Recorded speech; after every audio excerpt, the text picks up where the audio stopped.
เจ้าสวัสดีต้อนรับเข้าสู่รายการบ่าวดอนคนบ้านป่ามื้อนี้นะบ่าวดอนสิเข้าป่าคนเดียวนะทุกคนมื้อนี้สิไปเผามาไห้นะได้บ่ได้บ่ฮู้ทุกคนไปนำกันนะทุกคนเนาะทุกคนอ่าทุกคนบอลบ่าวดอนสิไปยิงมังไห้นะบ่ทุกคนเห็นบ่อยู่บอนต้นไม้ร้อนบ่มีใบนะต้นนั้นละมังไห้ทุกคนเอาไปนำกันนะทุกคนเนาะโอ้ว้าหน้าผาตัวนั้นเป็นถ้ำได้เนี่ยบิ่งอยู่ก็ได้ทุกคนเอาเป็นเลยทุกคน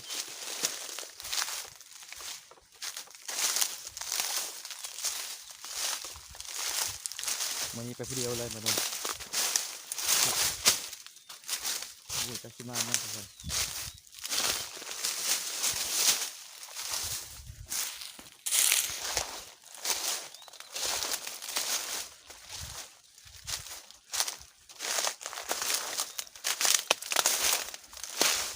โอ้สวนคนหลายแขนปุกคน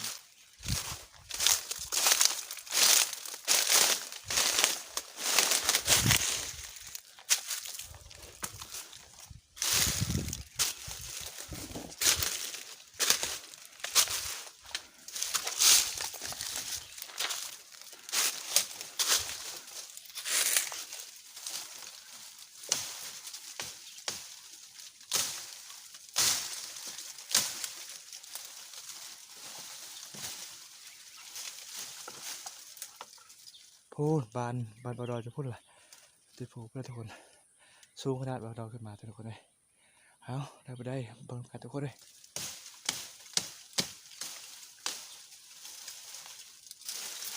ให้ทุกคนเขาจะเผาหมักไห้อยู่นี่แหละไอ้เลยต้นไม้ทุกคนอยู่แคมป์ผาทุกคนที่หน้าผาทุกคนเลยสูงเติบไปทุกคนเลยบอดอขึ้นมาเลยโอ้ไว้แล้วนกบ่เข้าเลยทุกคนเลยเดี๋ยวติดหน้าผาพูดบ่โอ้ยเมื่อยทุกคนเลยมันมานบ่ไหวบ่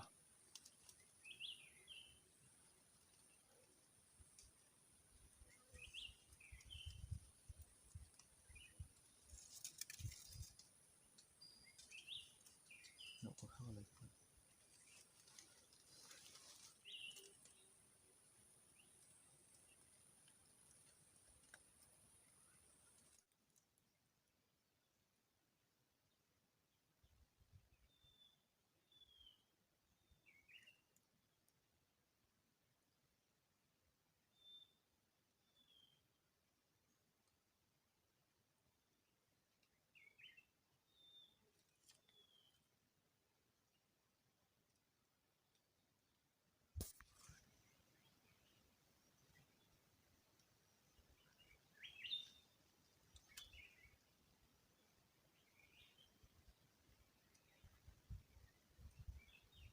ทุกคนการมาพะมังไฮมื้อนี้ก็บ่ได้จะโตเลยนกทุกคนเลยมาเนี่ยดูเท่ากับแก้วแล้วทุกคนให้ข้ามกันทุกคน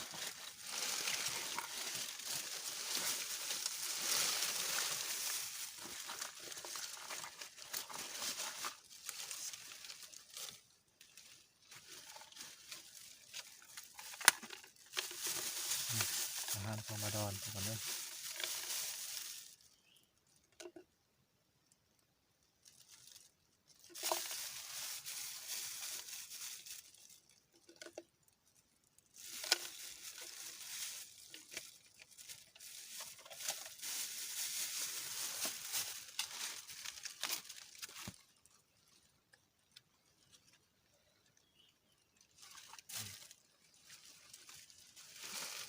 เอากินข้าวทุกคน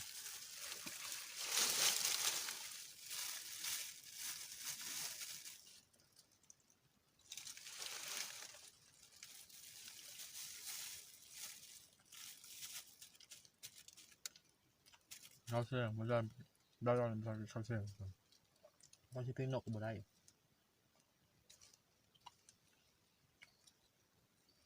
เป็นยามไฮดิบเปิดบ่บ่เข้า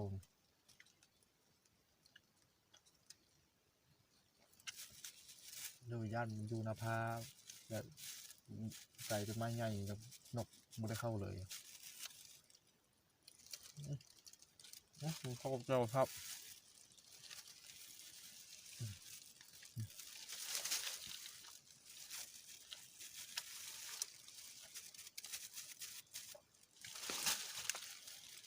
จะเข้าแล้วแบบ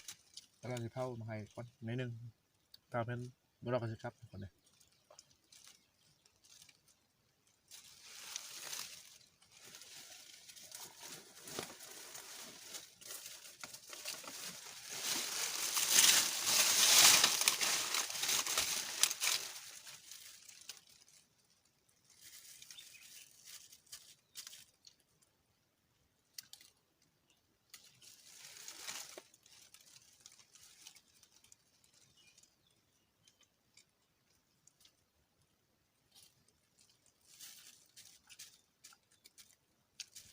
ก่อน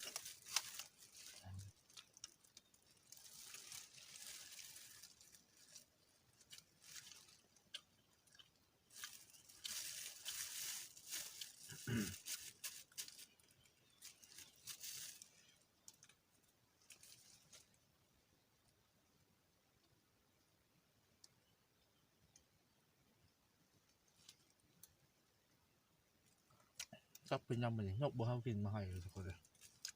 นกนุ่งบัวเข้าเลยเป็นย้อนบางไฮเพราะว่าบางไฮอยู่กลางนาพาแต่บ่มีต้นไม้เองบ่หรือว่านกบัวเข้ากิน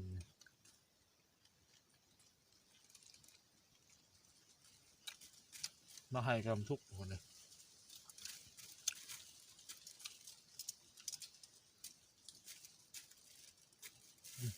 งอ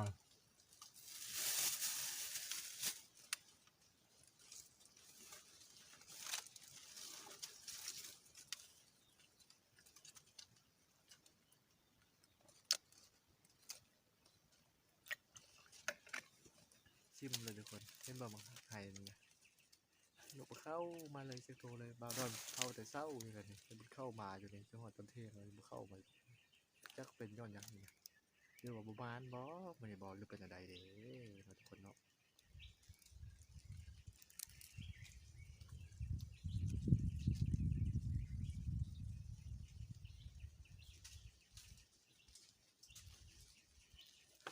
เอาทุกคนหลังจากเฮากินข้าวแล้วก็ถือว่ามานอยู่เด้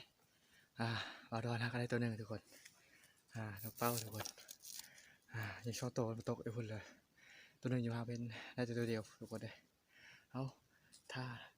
ถ้าเบิ่งต่อไปนำกันทุกคนเนาะเพราะว่าบาวนี้บาวดอนจะได้จักโตทุกคน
บ่เห็นหกทุกคนเลยเป็นหน้าผาของมันยากบ่ตกเก็บบ่เห็น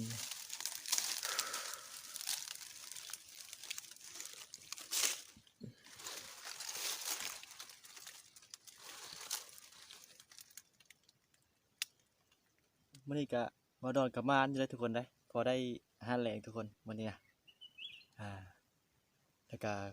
ขอปิดคลิปส่ำนี้ทุกคนแล้วก็พบกันใหม่ในคลิปต่อไปทุกคน